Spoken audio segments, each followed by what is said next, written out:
Alright guys, sa mapagpalang araw sa inyong lahat, meron tayong isang reaction video dito kay Karob Trip dito sa West Philippine Sea. Si Senator Amy Marcos, Senate proud on Ayungin Shoal incident.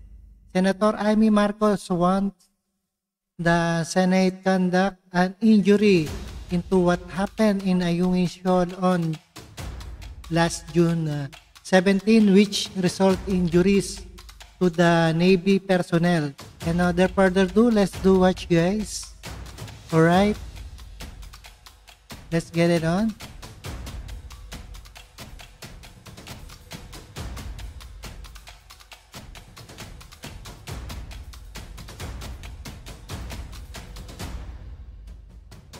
Alright.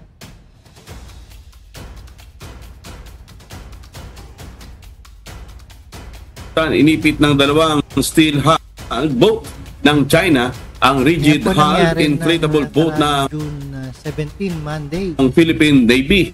Sinubukan pa umanong lumaban ng mga sundalo pero dahil wala silang armas, wala silang magawa kundi pagtanggol ang sariling gamit ang kamay.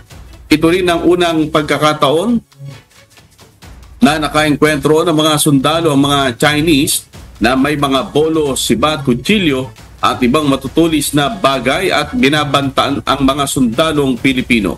Giit ni General Browner, dapat ibalik ng mga salarin ang ninakaw ng mga armas at personal na Alright yan, kinumpirma ni Armed Forces of the Philippines Chief of Staff General Romeo Browner Jr. na ninakawan ng mga gamit armas at pinuyog ng mga Chinese Coast Guard.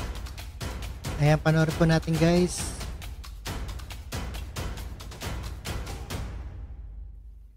Alright. mga gamit ng mga sundalong Pilipino. For me, this is piracy already, no? Piracy, because they boarded our boats illegally. They got our equipment, no? Again, parang mga pirata na po sila dun sa mga ginawa nilang actions na yan. The number of firearms that were looted, they are CAR 15, so long firearms ito. Seven firearms were looted and forcibly taken.